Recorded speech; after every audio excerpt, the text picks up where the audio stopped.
네, 안녕하십니까. 좀 더 정확한 중국 경제 이야기 차이나 이코노미 채널 CEC입니다. 오늘 중국경제금융연구소 전병서 소장님과 함께 하도록 하겠습니다. 안녕하십니까, 소장님. 안녕하세요. 네. 저희 채널의 가장 또 핫한 키워드이기도 한데요. 바로 바이두 관련돼서 오늘 얘기를 나눠보려고 합니다. 특히 이 바이두가 지금 너무나도 뜨거운 이 홍콩 시장에 상장된 얘기가 있다고 하는데 어떻게 된 일일까요? 네, 바이두는 오히려 조금 이제 늦은 것 아닌가 싶은데, 지금 보시는 이제 그 사진이 홍콩 거래소입니다. 그 네. 투 익스체인지 스퀘어 빌딩인데, 여기에 그 상장을 한다는 건데요. 근데 이것은 IPO가 아닙니다. 그래서 이제 네. DR로 상장을 하는 거죠. 네. 그래서 아무래도 이제 많이 혼동을 해서 쓰기는 하는데, 그 중국 같은 경우도 그렇지만 홍콩도 이 상장하는데 제한이 있었어요. 네. 그래서 이제 홍콩 거래소 같은 경우는 이제 외국에서 2차 상장하는 이거를 2008년부터 이걸 풀었어요. 그래서 예를 들면 한국에 상장된 주식도 홍콩에 재상장하는 네. 그게 이제 DR입니다. 예탁 증서, 네. Depository Receipt라고 하는. 그래서 그것은 이제 물론 프로세스로 보면 그 IPO를 하는 것처럼 공모를 하지만 이게 구주 매출도 가능해요. 네. 그래서 공모를 안 하고도 이제 할 수도 있고. 네. 그래서 이제 이것은 그 주식을 발행을 해서 이것을 이제 그 예탁기관, 커스터디언 뱅크에다가 맡겨놓고 네. 거기서 내가 이것을 보관하고 있습니다 하는 증서를 하나 받는 거죠. 네. 그 증서를 이제 상장을 시켜서 거래하는 거다. 이렇게 봐야 됩니다. 그러니까 증서를 상장시키는 그렇죠. 그래서 이제 미국에다가 그것을 갖고 가면 이제 ADR이라고 네. 그 얘기를 하고 아메리칸 디파지터리고 유럽 가면 이제 EDR 되고요. 그리고 미국하고 유럽하고 다 집어넣으면 이제 GDR이 되는 겁니다. 그래서 우리 삼성전자 같은 경우도 유럽에서 상장이 돼 있고 미국에 상장돼 있고 그래서 이제 GDR이 되는 거죠. 네. 그래서 지금 홍콩 같은 경우는 이제 HDR. 네. 그래서 홍콩에 이제 DR로 상장한다 이렇게 얘기를 해야 될 거고 지금 중국 같은 경우는 CDR, 네. 그래서 차이나 DR, 이제 그렇게도 얘기를 하게 되죠. 그러니까 원래 상장된 국가 외에 추가적으로 상장할 경우는 이런 DR 방식으로 상장하는 그렇죠. 거죠. 네. 그래서 지금 이제 바이두가 홍콩 상장하는 것은 요즘 중국에서 인터넷 기업들 열풍이 불고 있는데 이제 집으로 다시 돌아오는 겁니다. 미국에 대거 상장했던 기업들이 이제 중국으로 돌아오는 기업이 있고 홍콩으로 들어오는 기업이 있어요. 네. 그래서 그럼 왜 홍콩으로 가냐? 아리바바도 마찬가지고, 이제 징동도 그랬고, 그래서 이제 홍콩에 상장하는 것하고 중국 본토에 상장 조건이 달라요. 네. 그래서 지금 미국이 중국 기업을 상장 폐지시키겠다. 그랬을 때 이제 중국 본토로 들어올 수 있는 기업이 있고 못 들어오는 기업이 있다는 거죠. 네. 그래서 한 250개, 300개 정도 기업이 지금 그 미국에 상장이 돼 있는데, 홍콩 거래소로 오려고 하면은 이 조건이 있어요. 그래서 시총이 400억 위안, 그러니까 한 7조 정도 이상 돼야 되고, 네.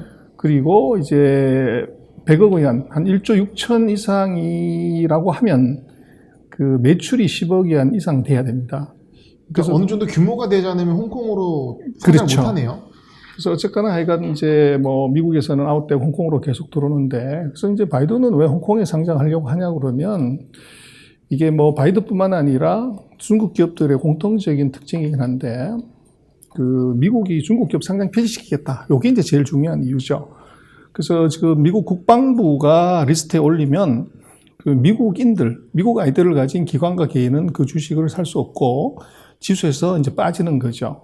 그리고 이제 미국 그 증권 거래소가 회계 감리, 지난번에 우리가 한번 다뤘지만 그 회계 책임 이제 문제가 생겨서 그 중국이 아니라 미국의 회계감리위원회에서 감리를 3년 연속 받지 않으면 상장 폐지시켜버리는 조항이 들어왔고, 그리고 이제 근본적으로는 보면 중국 정부가 이 중국 기업이지만 미국에 가서 대박을 낸 기업들을 돌아오라. 네. 이제 이런 정책을 펴요.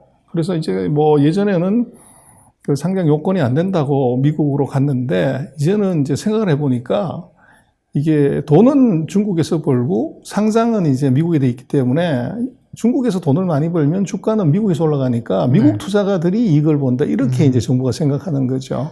그래서 갈 때하고 올 때하고 이제 생각이 다른데. 미국에서는 또 입장이 또 다를 것이고. 그렇죠. 예. 그래서 이 트럼프는 또 반대로 우리 돈 갖다가 중국으로 가져가서 이제 미국 돈으로 기술 개발하고 경쟁을 이렇게 보는 거고요. 네. 근데 어쨌거나 지금 왜 홍콩으로 자꾸 오라고 그러냐고 그러면 지금 홍콩이 뭐 시위 사태, 인권 문제 이거 아주 복잡한데 이걸 중국 정부 입장에서는 이제 주가를 올려서 그래서 이제 경제를 살려서 홍콩의 정치 불만을 좀 이제 잠재우는 그런 것도 있고 네.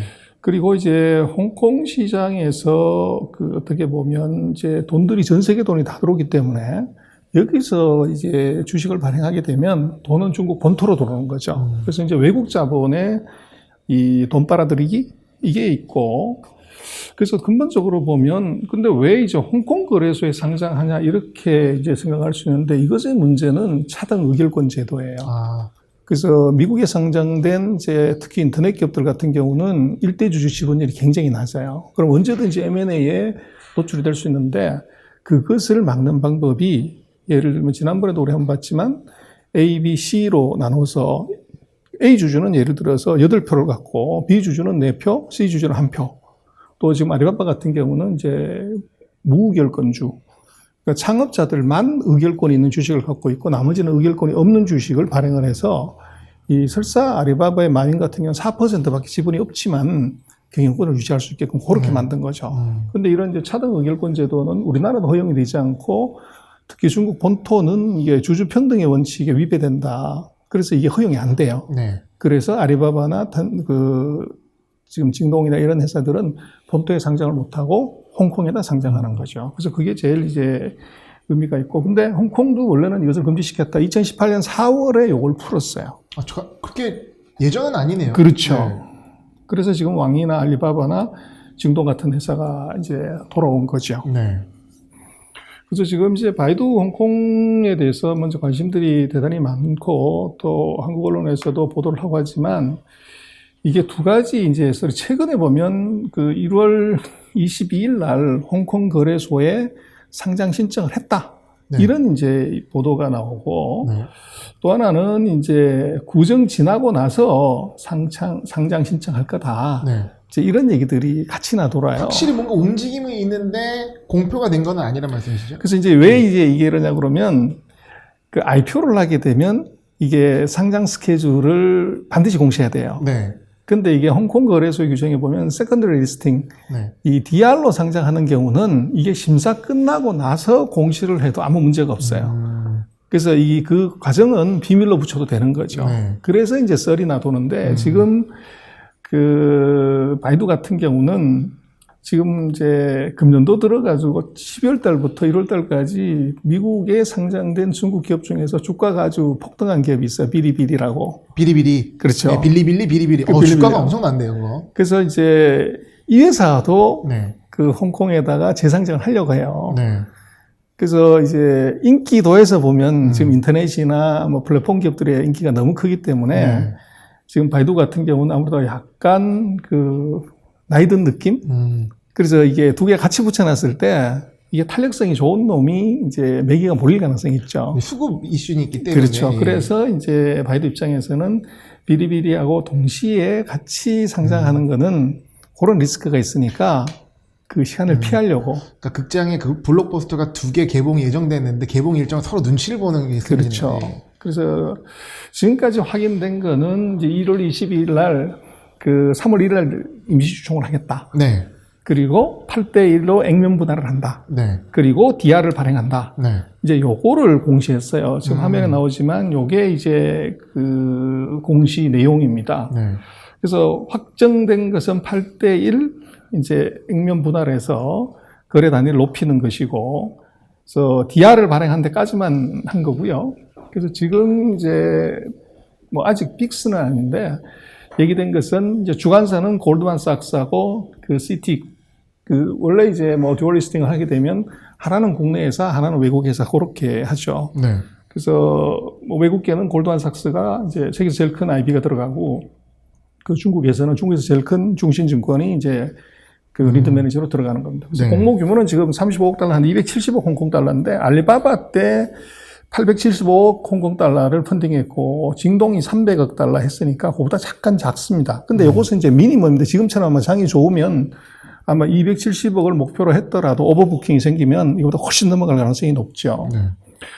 그래서 지금 이제 그 관심사는 리앤홍인데 바이두 같은 경우는 다른 이제 아리바바나 탄센트보다 1대주 지분율이 높아요. 16% 정도. 네. 그리고 이제 바이두는 뭐 여러 가지 이제 뭐 얘기를 하지만 밑에 자회사들이 많아요. 아이치라고 이제 동영상 사이트도 있고. 네. 그 나스닥 상장돼 있죠. 그렇습니다. 네. 그래서 그런 이제 투자회사라고 사실은 봐야 되고. 그래서 앞으로 이거 얼마나 상장하는데 걸릴 거냐고 그러는데 알리바바 같은 경우는 5.5개월이 걸렸어요. 네. 그 신청하고 나서 발표하고. 근데 아마 이번 이제 아리바바 같은 경우는 그 사이 홍콩에서 여러 가지 이제 정치적인 이슈들이 있어서 이제 좀 딜레이가 된 것 같고. 그래서 정치적 이슈가 있다는 게 아리바바 문제가 아니라 이제 뭐 시위라든지 이런 것 때문에 시장 분위기가 안 좋은 거죠. 네. 근데 지금처럼 뭐 장이 뜨거울 때면 아마도 뭐 3개월 안쪽 그 안에 바로 이제 액션을 할 수가 있을 것 같아요. 그래서 네. 아마 알리바바보다는 훨씬 더 시간이 짧게 걸리겠다. 네. 그리고 이제 많은 궁금증은 상장 안 하고 나면 어떻게 되냐. 네, 이게 아마 많은 시청자분들이나 구독자분들이 가장 큰 고민일 것 같습니다. 바이두가 홍콩 상장될 때, 특히 또 액면 분할이라고 하면 테슬라 생각을 할 수가 있잖아요. 그렇죠. 그러니까 이게 과연 주가가 얼마나 갈까? 뭐 이런 생각을 하실 것 같아요. 그래서 이제 지금 뭐 아침에 3개 주다가 이제 저녁에 4개 주는 이런 이제 구조를 아침에 4개 주고 저녁에 3개를 준다고 그래가지고 뭐 달라지는 건 없어요. 네. 같은 회사를 뭐 8개로 갈라가지고 주는 거 똑같은데. 근데 이제 그게 시장의 센티먼트는 약간 다르죠. 네. 그래서 이 지금 DR 가격하고 미국에 상장된 원주 가격은 차이가 나게 돼 있어요. 네. 그래서 뭐 외국인들이 미국에서 언제든지 살 수 있고 홍콩에서 언제 살 수 있지만 3가지가 있는데 첫 번째는 환전 비용이 들어요. 홍콩 달러하고 US 달러하고 환전하는 비용이 들고 그다음에 이제 거래 수수료가 있는 거죠. 이것도 이제 차이가 나고 그다음에 이제 또 하나는 이 컨트리 리스크가 있어요. 홍콩 자체의 정치 불안 뭐 이런 것들이 이제 가격에 도 영향을 미친다. 그래서 그 사이 한국도 보면은 뭐 삼성전자가 그렇게 좋은 회사, 하이닉스가 그렇게 좋은 회사인데도 코리아 디스카운트다. 네. 이제 이게 이제 그 얘기죠. 그래서 요런 이제 3가지를 보면 차이는 나는데 네. 그 주가는 일단 아리바바를 한번 보실 필요가 있어요. 이제 네. 위에 게 그 아리바바 미국 주가고 네. 그 밑에가 아리바바 홍콩 주가예요. 네. 그 선생님이 있는 거죠. 두 개의 주가 패턴을 보면 물론 이제 절대 폭은 다르지만 트렌드는 거의 일치합니다. 그래서 두 개가 연동이 된다는 거죠. 그래서 이것은 이 한쪽이 싸면 그걸 사고 비싼 걸 파는 아비트리지 거래가 가능하기 때문에 이런 현상이 나타나는 거예요. 네. 그러니까 비용은 있겠지만 어쨌든 그게 비용이 내가 수익보다 컸으면 차익 거래가 발생하는 그렇죠. 것이죠. 그래서 트렌드는 똑같다. 네. 주가 패턴은 똑같이 가는 것이고. 네. 이론적으로. 그렇죠. 실질적으로도 그렇게 나오는 것 같습니다. 그래서 이제 우리 입장에서는 아마 투자가들 입장에서는 액면 분할에서 유동성이 많아지면 이게 주가가 더 올라가지 않겠냐. 싼 맛에 살 수 있기 때문에. 네.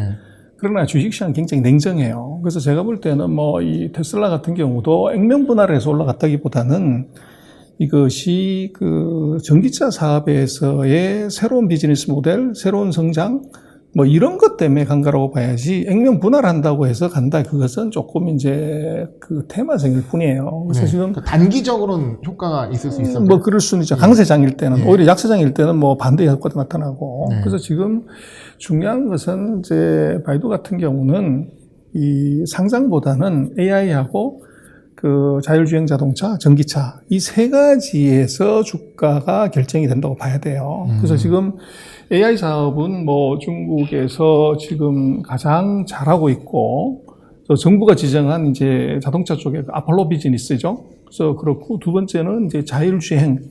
이것은 뭐 어떻게 보면 전 세계에서 최초로 택시하고 버스에 이미 라이선스를 받아서 운행을 하고 있다고요. 네.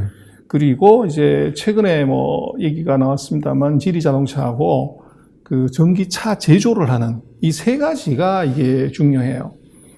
그래서 지금 뭐 새로운 서비스의 핵심은 이제 아폴로 자동차인데 아폴로는 이제 달에 올라가는 이제 로켓 이름이었지만 지금 2018년에 이제 바이두는 L4 수준의 그 미니버스를 만들었고 2019년에 L4 수준의 승용차 홍치를 만들었어요. 자율주행 단계를 말씀하시는 그렇죠. 거죠? 예.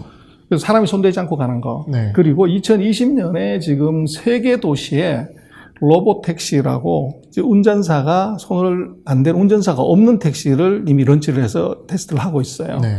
지금 화면에 보시는 이 왼쪽이 그 베이징에서 그 동계올림픽 때 쓰려고 지금 테스트를 하고 있는 자율주행 자동차입니다. 네. 그래서 지금 그 세 군데, 후난 창샤, 베이징, 창저우 세 군데서 지금 이제 하고 있고, 그래서 지금 그 세계적인 자율주행 차를 평가하는 이제 기관들에서는 바이두가 60개 기업 중에서 작년에 1등했다. 그래서 이 자동차용 이제 AI 여기서는 뭐 세계 빅4 안에 들어간다. 그렇게 이제 평가를 했습니다. 그래서 지금 이제 그 자율주행 서비스인 아폴로 고인데 지금 이제 보시는 왼쪽 사진이 실제 이 아폴로 자동차입니다. 자율주행. 그 운전기사가 없는 거죠. 네. 그래서 그것은 핸드폰 앱으로 부르는 겁니다.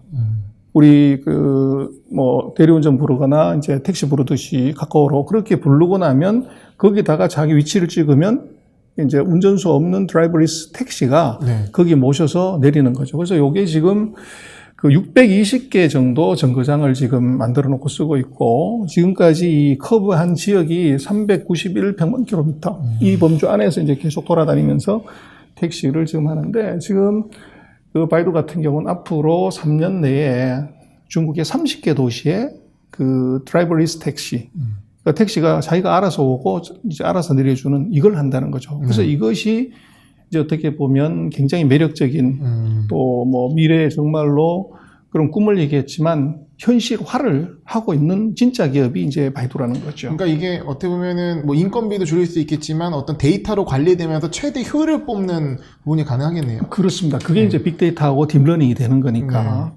그래서 요 사진이 뭐냐 그러면 이제 작년 10월 10일 날 요렇게 생겼습니다.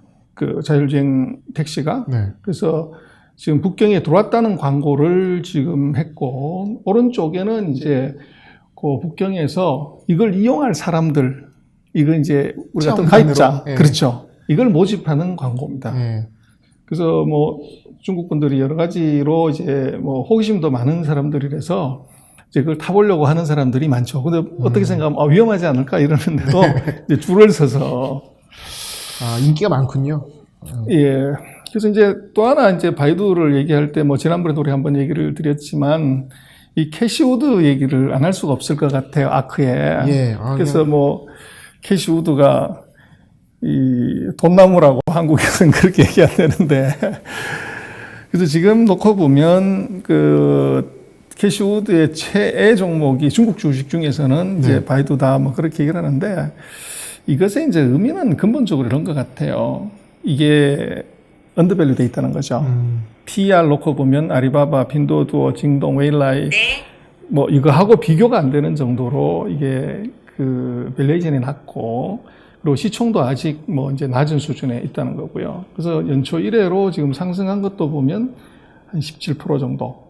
그리고 최근 두 달간에는 한 90%뭐 이렇게 이제 주가가 올라갔으니까 의미가 있는데 그래서 지금 보시는 이제 왼쪽 차트가 이제 바이두의 장기 주가입니다. 네. 그래서 지금 주가는 이제 전고점 수준까지 왔고, 이 최근 들어서 주가가 아주 일직선상으로 상승을 했죠. 그래서 오른쪽은 이제 그 데일리로 쭉 보시는 건데요.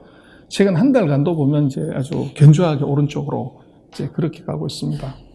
우리가 흔히 말하는 우상향 차트가 그렇습니다. 나오고 있는 것 같습니다. 그래서 지금 아크의 그 캐시우드는 이 지금 바이두를 뭐 계속적으로 매집하고 있는 중이고요. 네. 그래서 지분율도 이게 0.17에서부터 시작을 해서 지금 0.50까지 올라왔습니다. 포트폴리오 안에서 차지하는 비중이. 네. 그래서 거의 한 3배 정도로 비중을 계속 높였다. 뭐 주가 상승 여력도 있겠지만 어쨌든 간에 계속 사모으고 있다는 것이 데이터로 확인되는 부분이네요. 그렇죠. 그게 이제 아마 투자가들한테 굉장히 이제 흥분되게 하고 네. 어떻게 보면 당대 최고의 그 테크주의 이제 선수가 샀다고 하는 것이 네. 그게 이제 안도감도 좀 주고 이제 그런 거죠. 그러나 결국은 저는 그렇게 봐야 될 것 같아요. 아크에 뭐 캐시우드가 샀던 뭐 기관이 샀던 그게 중요한 것이 아니고 이 바이두의 아폴로가 이게 지금 어떻게 진행이 되고 있고 어느 정도로 뻗어나갈 수 있고 이제 요게 핵심이에요. 네. 아까도 말씀을 드렸지만 3년 내에 30개 정도의 그 도시에서 정말로 액션이 이루어진다고 하면 그것은 뭐 그 인류 역사상 이제 볼 수 없었던 대중들이 로봇을 타고 다니는 일이 벌어지는 거죠. 네. 그래서 이 바이두가 매년 그 아폴로 그 로봇 택시의 그 운영 보고서를 냅니다. 그래서 금년에 나온 이제 운영 보고서가 바로 요건데요. 네. 이제 요거를 좀 잘 읽어보면 그 바이두의 현재 상황을 알 수가 있고 또 네. 매년 또 이제 분기별로 그 업데이트되는 상황을 보면 네. 아마 바이두의 미래를 더 정확하게 알 수 있는 것 아닌가 싶습니다. 추이의 궤적을 파악할 수가 있겠네요. 그렇습니다. 그걸 반드시 해야 됩니다. 뭐 누가 거기에 관심이 있다, 누가 사모았다고 하는 것은 네. 그것은 제가 볼 때는 큰 의미가 없어요. 예. 지금 이제 바이두의 홍콩 상장을 둘러싸고 투자자분들이 관심이 상당히 많을 것 같습니다. 분명 수급적으로는 좋은 호재인 것 같은데요. 소장님 말씀에 따르면 어쨌든 본질이 중요하다. 이 아폴로가 어떻게 되는지 정말 중요하고 이거에 대해서 더 공부하는 부분이 필요하지 않나 생각해 봅니다. 손님 오늘 말씀 감사합니다. 네, 감사합니다.